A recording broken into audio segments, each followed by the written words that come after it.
भगवान आपकी कड़ी परीक्षा ले रहे हैं, तो इस बात को मान करके बैठिए कि वो आपको शिखर पर पहुंचाना चाहते हैं। अपनी पूरी ऊर्जा से परीक्षा दीजिए। वहां रोने का विषय नहीं है, वहां परीक्षा में उत्तीर्ण होने का प्रयास करिए। एक बार पास हो जाइएगा परीक्षा में, ठाकुर जी आपको शिखर पर पहुंचा देंगे। फिर जीवन में हमेशा आनंद ही आनंद बना रहेगा। भगवान शंकर कहते हैं, भगवान से विमुख होकर जीवन में सुख मिलेगा असंभव। जिस प्रकार सूर्य से विमुख होकर खड़े हो जाइए, आपकी परछाई आपके सामने खड़ी रहती है। आप समझ रहे हैं? सूर्य से उल्टा खड़े हो जाइए मुंह करके, आपकी परछाई कहाँ रहेगी? आपके सामने रहेगी। अब आप भागते रहिए कि हम परछाई को हरा देंगे। आप कितना भी भागिएगा, परछाई आगे आगे दौड़ेगी। यदि परछाई से पीछा छुड़ाना है, परछाई को पीछे छोड़ना है, तो भागने की आवश्यकता नहीं है, आपको अपनी दिशा बदलने की आवश्यकता है। भगवान सूर्य की ओर मुख करिए, बिना दौड़े परछाई पीछे चली जाएगी। उसी प्रकार रघुनाथ जी की ओर मुख कर लीजिए, जीवन की सारी समस्या अपने आप पीछे चली जाएगी। हमको सामने विपत्ति इसलिए दिखाई पड़ती है कि हम भगवान से विमुख होकर के खड़े।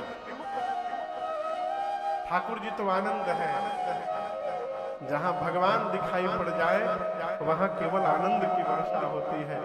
शंकर भगवान कहते हैं, देवी मन क्रम वचन छाड़ी चतुराई, भजत कृपा करी हरि रघुराई। कुछ न करिए, चतुराई का त्याग करके भगवान का भजन करिए। अब भजन करने का क्या मतलब है? भजन करने का मतलब ये नहीं कि ढोल मजीरा झाल तबला नाल हारमोनियम लेकर के झमर झम झमर झम पीट रहे हैं। हम तो भजन कर रहे हैं, भजन नहीं है। एक बात बोले हम आप लोगों से, बुरा नहीं मानिएगा ना। जागरण आप लोग भी सुनते होंगे, कहीं कहीं पर जागरण में इतना तेज बाजा बजता है, इतना तेज बाजा बजता है कि वहां कान नहीं दिया जा सकता। सोचिए उतनी तेज आवाज में भगवान वहां होंगे? ये भजन नहीं है। भजन क्या है? कहीं देख दुखिया गर दुखी तेरा मन है, यही तो भजन है, यही तो भजन है। किसी को देख करके यदि आपके मन में एक कहानी सुनाऊं। एक राजा थे। कौन था? राजा का नियम था कि उनके सामने जो भी आकर जो भी मांग दे, राजा उसको दे देते थे। किसी को भी राजा ने जीवन में नाम नहीं बोला, लेकिन मांगना पड़ेगा। एक बार राजा अपने मंत्री के साथ रथ पर बैठकर कहीं जा रहे थे। तब तक दूर एक पेड़ के नीचे एक भूखा बूढ़ा आदमी बैठा। इतना भूखा कि उसकी पेट और पीठ दोनों भूख के कारण सट के एक हो गई। राजा ने देखा तो रथ रोका और अपने मंत्री से कहा कि जाओ उस बाबा से पूछो उनको क्या चाहिए। मंत्री ने जाकर कहा, बाबा अमुक देश के राजा हैं, इनको दानवीर कहा गया है, इनकी दान की चर्चा पूरे जगत में है, आपका सौभाग्य है, इनकी दृष्टि आपके ऊपर पड़ गई है, कहिए क्या चाहिए आपको। उस बूढ़े बाबा ने कुछ बोला नहीं। कई बार मंत्री ने पूछा, बाबा ने कुछ नहीं कहा, तो मंत्री ने आकर राजा से कहा, सरकार वो तो बोल ही नहीं रहे। अब राजा उतरा रथ से, गया, जाकर प्रणाम करके कहा, बाबा मैं अमुक देश का नरेश, मेरे द्वार से कोई आज तक खाली नहीं गया, बताइए आपको क्या चाहिए। तो बूढ़े बाबा देखकर मुस्कुराते रहे, कुछ बोले नहीं।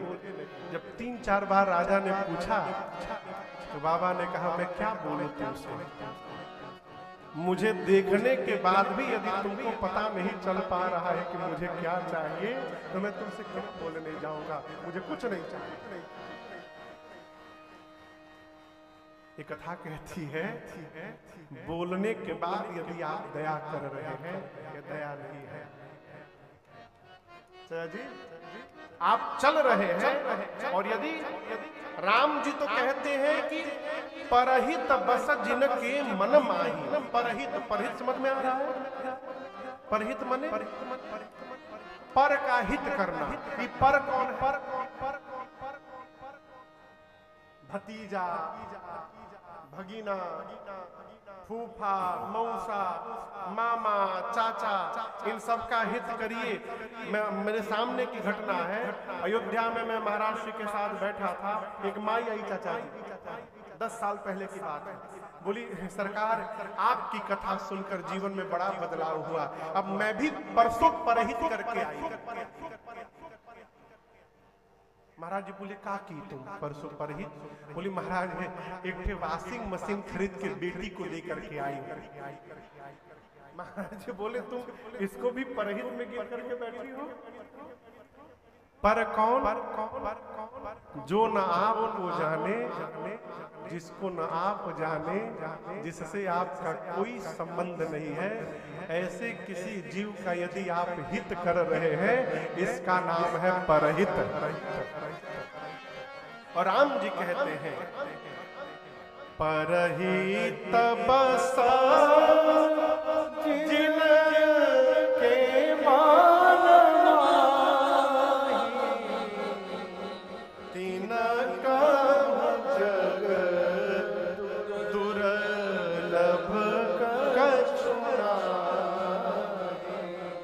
राम जी कहते परहित करे चाहे न करे, यदि परहित करने का भाव भी मन में आ गया, कितनी छूट आप दर्शन करिए।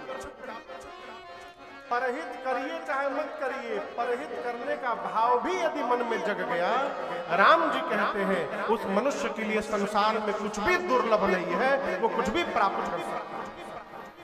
ये क्या है महाराज? आप सड़क पे चल रहे हैं, कोई भूखा दिखाई पड़ गया, आपके मन में भाव आ गया, काश यदि हमारे पास पैसा रहता ना, हम इनको एक रोटी खिला देते। इतना भी यदि मन में आ गया, ये उद्धार कर देगा, कल्याण कर देगा। यदि इस प्रकार की हमारी भावना है तो हर श्वास में हमसे भजन हो रहा है। यही जीवन का वास्तविक भजन है। यही तो भजन है, यही तो भजन है।